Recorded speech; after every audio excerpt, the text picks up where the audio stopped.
여러분, 어느 날 갑자기 스마트폰에 차 회사한테서 문자가 왔어요.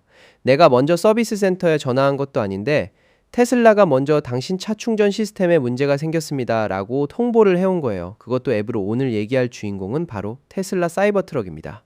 그리고 이 이야기 단순한 리콜 얘기가 아니에요. 테슬라가 뭔가 달라졌다는 신호거든요. 오늘도 아이러브9에서 제대로 파헤쳐 드릴게요. 끝까지 함께 해주세요. 자, 배경부터 좀 깔고 갈게요. 테슬라 사이버 트럭 다들 아시죠? 2023년 말 드디어 양산을 시작한 그 스테인리스 스틸 덩어리, 공개된 지가 벌써 수년이 됐는데 실제로 차를 받은 사람들이 하나둘씩 생기면서 동시에 문제 보고도 쌓이기 시작했어요. 그 중에서 요즘 가장 뜨겁게 올라오고 있는 이슈가 바로 PCS 결함입니다. PCS 처음 들어보는 분들도 계실 텐데요. 파워 컨버전 시스템의 약자예요. 한국말로 하면 전력 변환 장치 정도 되겠죠. 이게 뭘 하는 부품이냐면 우리가 집에서 벽 콘센트에 충전기 꽂잖아요. 아니면 건물 주차장에 있는 완속 충전기 써보신 분들도 계시죠. 이런 곳에서 나오는 전기는 교류, 즉 AC 전류예요. 그런데 전기차 배터리는 직류, DC로 충전이 돼요. 그러니까 AC를 DC로 바꿔줘야 하는데 그 변환을 담당하는 핵심 부품이 바로 PCS입니다. 이 PCS가 맛이 가면 어떻게 되냐고요? 집에서 충전이 안 돼요. 완속 충전기도 안 돼요. 목적지 충전기라고 호텔이나 쇼핑몰에 있는 충전기들 있잖아요. 그것도 전부 안 됩니다. 전기차 오너 입장에서 이거 얼마나 불편한 건지 생각해 보세요.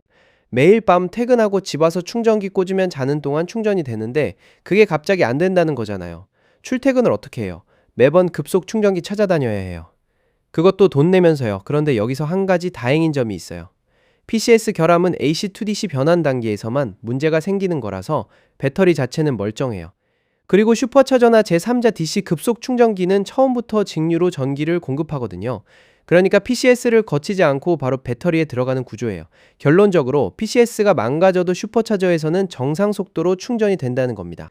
완전히 못 쓰는 차가 된 건 아니라는 거죠. 단 여기서 또 한 가지 변수가 있어요. 일부 오너들은 PCS 결함이 고전압 시스템의 다른 부분까지 영향을 미쳐서 슈퍼차저도 못 쓰는 상황이 됐다는 거예요. 이런 케이스는 말 그대로 충전 자체가 불가능한 상황이잖아요.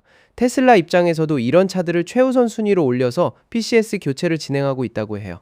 상황이 더 심각한 차부터 먼저 고쳐준다는 거죠. 당연한 거긴 한데 그래도 명시적으로 그렇게 한다는 게 포인트예요. 자, 이제 이번 이슈의 핵심으로 넘어가 볼게요. 테슬라가 이번에 어떻게 했냐는 거잖아요. 한 사이버 트럭 오너가 테슬라 앱을 통해 메시지를 받았는데요. 내용이 꽤 구체적이에요. 테슬라가 원격 진단을 돌렸더니 해당 차량의 충전 시스템에 문제가 확인됐다. 서비스 예약이 필요하다. 그런데 지금 필요한 부품이 재고가 없으니 부품 들어오는 대로 연락을 드리겠다. 그 사이에는 슈퍼차저나 제3자 DC 급속 충전 네트워크를 이용할 수 있으니 걱정 말고 그 기간 동안 슈퍼차징을 무상으로 제공하겠다. 이게 메시지의 요지예요. 여기서 주목할 게 두 가지예요. 첫 번째는 테슬라가 먼저 연락했다는 거예요. 오너가 뭔가 이상하다고 느끼고 서비스 센터에 전화한 게 아니라 테슬라가 원격으로 차량 상태를 모니터링하다가 문제를 감지하고 먼저 통보한 거잖아요. 이게 사실 테슬라가 갖고 있는 가장 강력한 무기 중 하나예요. 수십만 대 차량에서 실시간으로 데이터가 올라오고 그걸 분석해서 이상 징후를 잡아내는 구조. 마치 의사가 환자한테 아직 아프지 않으시죠? 근데 곧 아플 것 같아서 연락드렸어요. 라고 하는 느낌이랄까요. 두 번째는 무상 슈퍼차징이에요. 이게 단순히 공짜로 충전해줘서 좋다는 문제가 아니라 테슬라가 자기 네트워크를 보상 수단으로 활용하고 있다는 거예요. 집에서 충전이 안 되는 불편함을 슈퍼차저 무료 이용권으로 상쇄하겠다는 전략이거든요. 부품이 없어서 당장 고쳐줄 수 없는 상황에서 오너가 느낄 불만을 최대한 줄이려는 거죠. 그리고 이 전략이 의외로 효과가 있어요. 실제로 PCS가 망가져도 슈퍼차저는 쓸 수 있거든요. 공짜로. 그러면 이 PCS 문제가 얼마나 퍼져 있냐는 게 궁금하시잖아요.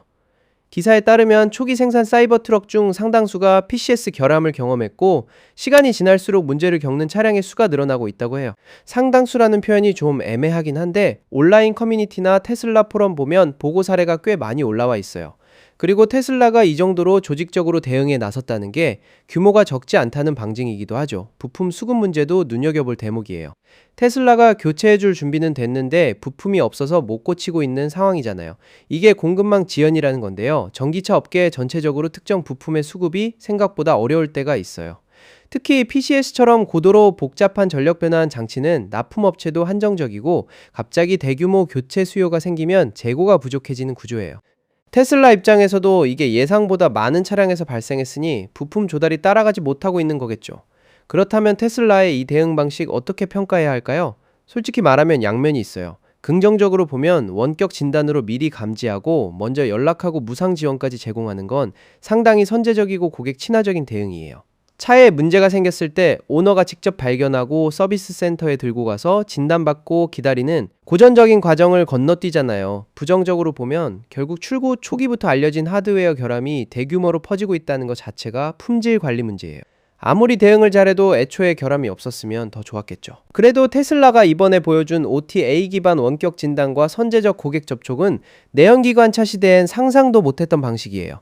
예전 리콜이라고 하면 신문에 발표 나고 우편으로 편지 오고 서비스 센터에 직접 가서 수리를 맡기고 기다리는 게 전부였잖아요. 지금은 차가 알아서 자기 상태를 보고하고 회사가 그걸 분석해서 개별 차량마다 상황에 맞게 대응을 다르게 하는 세상이 된 거예요. 이 부분은 진짜로 기술의 진화를 체감하게 해줘요. 부품이 들어오면 테슬라가 플래그 처리된 차량 오너들한테 자동으로 예약 초대를 보낸다고 해요. 그러니까 이미 시스템에 등록이 된 거예요. 오너가 따로 챙기지 않아도 내 차례가 되면 테슬라가 알아서 연락을 주는 구조. 이것도 꽤 편리한 방식이에요. 사이버 트럭을 갖고 계신 분 혹은 구매를 고민 중이신 분들은 이번 이슈를 어떻게 받아들이실지 모르겠어요.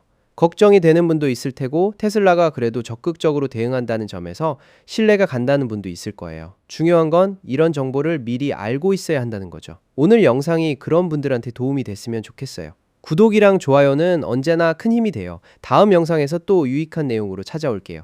감사합니다.